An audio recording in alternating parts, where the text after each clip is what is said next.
1. So now we are going to talk about the positive externalities and public goods. So introduction. In this chapter, you will learn about why the private sector underinvest in technologies, how government can encourage innovations, public goods.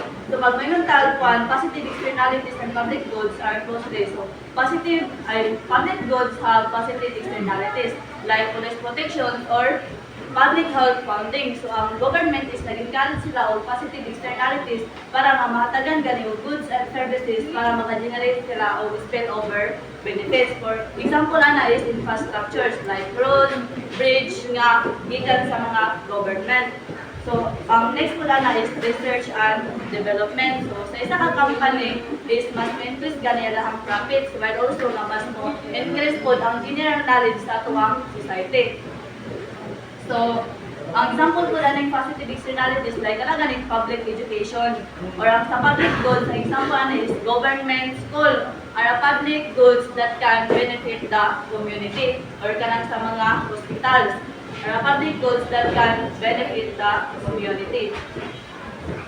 So next is, why the private sector underinvest in innovation? So by the end of this section, you will be able to identify the positive externalities of new technology, explain the difference between private benefits and social benefits, give example of each, calculate and analyze rates of return. So first is market competition. Can provide an incentive for discovering new technology because a firm can earn higher profits by finding a way to produce products more cheaply or to create products with characteristic consumers want. Ang example ani is perfect competition market. Sa isang company is nag-produce sila og whey, corn, eggs, and chicken.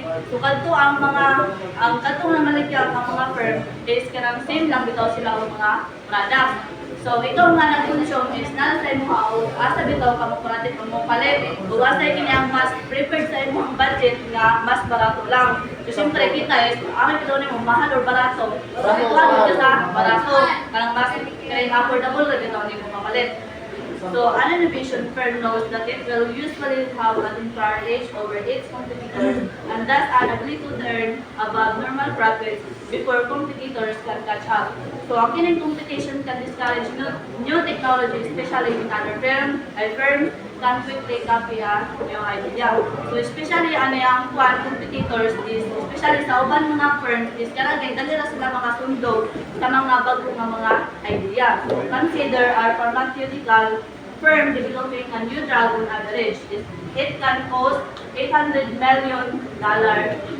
It takes more than a decade to discover a drug, perform 50 tests, and bring the drug to market. So, ang kining pharmaceutical firm is isa na siya ka nag-involve sa pharmacy.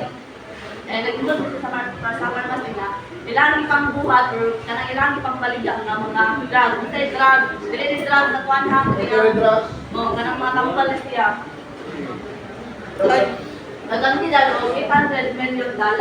So, pila po bitaw ka years nila discover ang mga tambal na ilang kuanon, ilang pong buhaton nga safety bitaw ang ilang products nga madala sa market.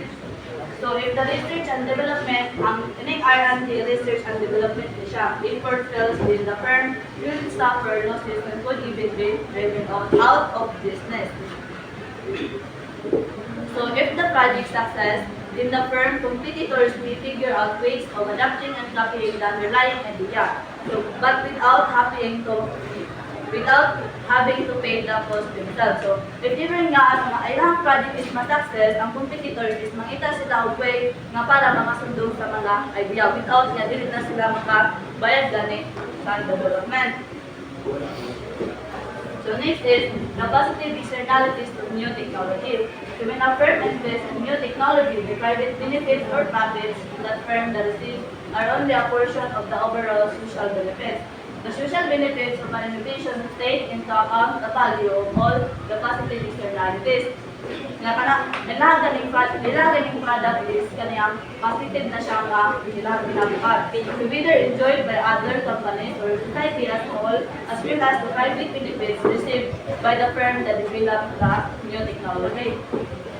Example ani is one improve accessibility. Like kanang sa internet, so daghan na siya positive externalities include ang pag-access, education o nga tuwang pag-communicate sa to individual. So na po siya example, another example lang siya.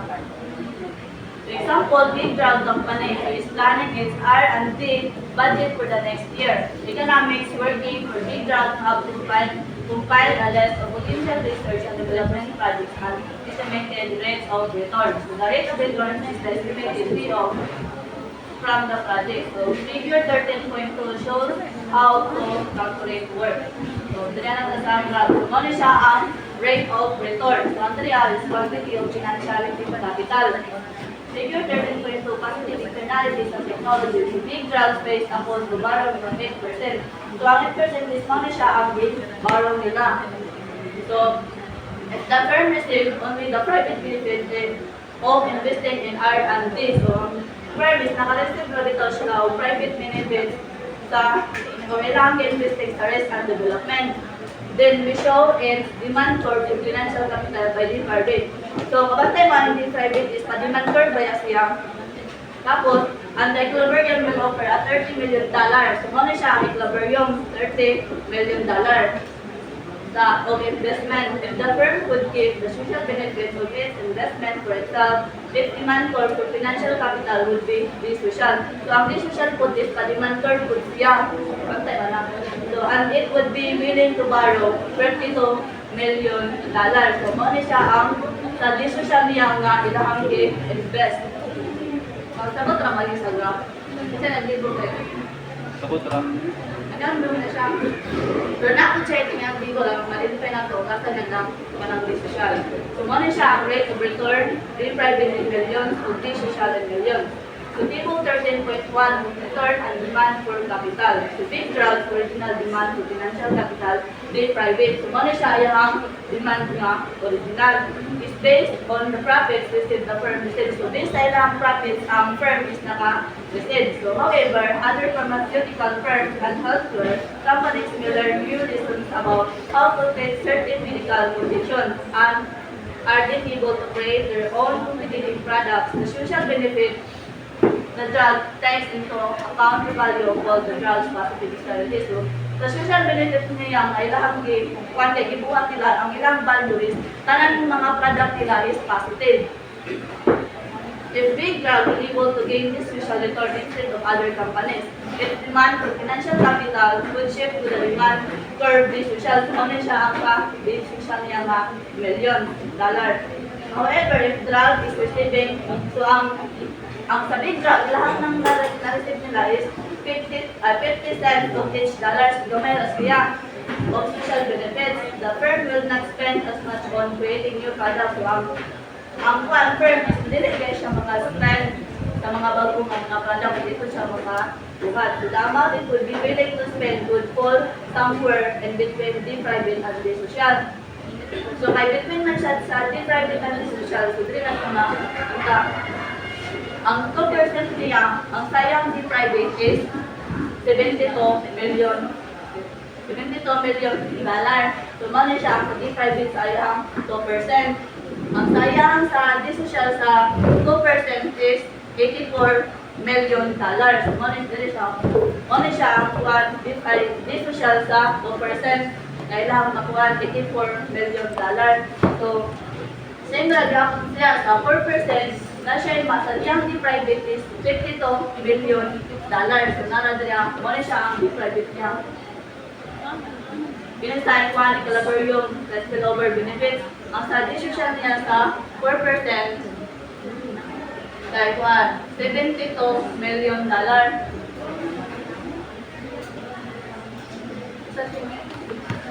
Sa 4% is $78 million.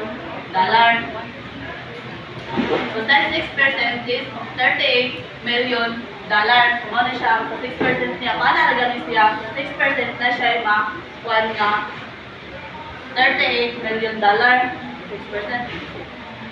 Ano siya, sa 6%. Ang sa young di social time, ay $62 million. So, ano siya, ang $62 million sa young sa di social makita ang tod sa iyang 8%.